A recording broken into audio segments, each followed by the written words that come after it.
trying to get in between meetings, so apologize for that. I want to just start by just asking everyone on the panel or witnesses, and I had a chance to read all the testimony before, but just to set the agenda, just if we can go down real briefly, do you believe, just for the record, that the federal government, any part of the federal government, is knowingly concealing evidence about UAPs from the public? Yes, sir. 100%. Yes. Yes. Thank you. I also want to just go down the line. I know many of you have already said this, but I just, for the record again, just briefly, what do you believe UAPs could be or are? Strong evidence that they are non-human, higher intelligence. I echo my colleague's comment, sir. Genuinely do not know. Don't know, but we must find out. Okay, thank you. I appreciate those answers, gentlemen. I think this is obviously another remarkable hearing with just really important information, so I thank all of you for answering the questions. Admiral, I just want to go back to one thing. Now, last year, our subcommittee heard from two retired Navy pilots, Lieutenant Ryan Graves and Commander David Fravor, regarding UAPs. Actually, I think Ryan is here in the audience and been a great person to get to know and to have conversations with. He, of course, has been involved in the Safe Airspace for Americans Act with Chairman Graves, with Chairwoman Mace for UAP reporting by civilian aviation personnel. Can you discuss briefly why it's important for civilian pilots to be able to report UAPs and why these legal protections are critical for our national security? Yes, Congressman, thank you. And I did invite Ryan Graves as my guest, as I'm on his advisory board for the Americans for Safe Aerospace, and the legislation that you supported and introduced, I fully support as well. And I think it's important that more civilian pilots, commercial pilots, report so we can better understand and learn and do research on UAP, as well as remove the stigma so more citizens report on what they observe.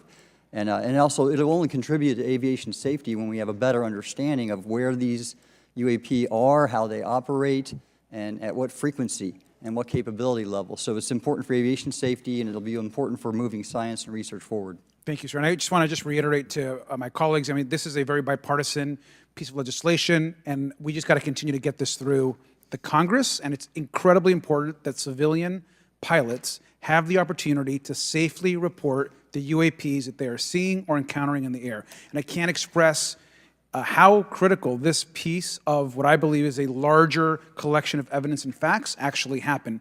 We've been approached by pilots.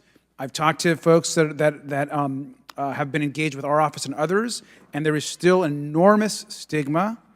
And essentially, we don't have a system where folks are feeling free to be able to report what they're seeing. And so I just want to reiterate that advocacy. Mr. Gold, in your testimony, you discuss NASA's aviation safety reporting system, a confidential, non-punitive reporting mechanism.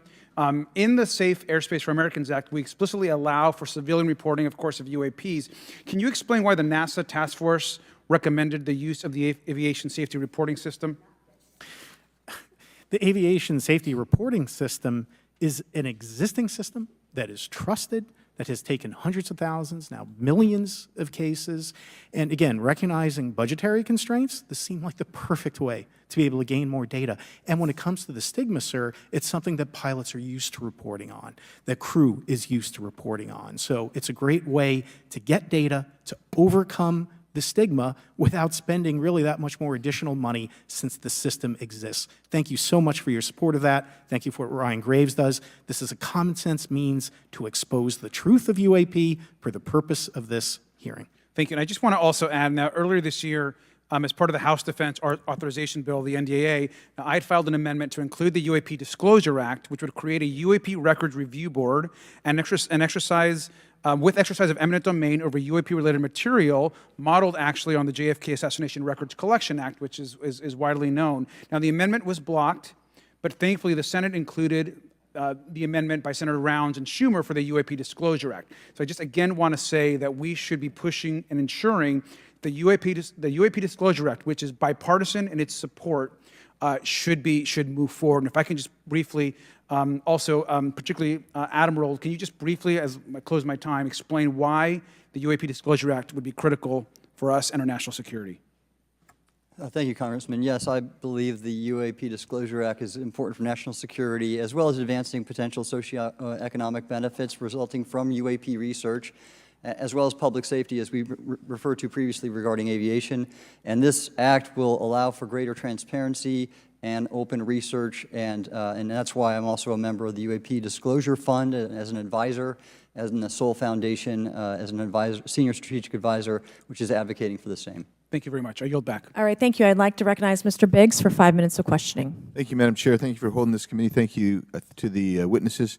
Admiral, the video that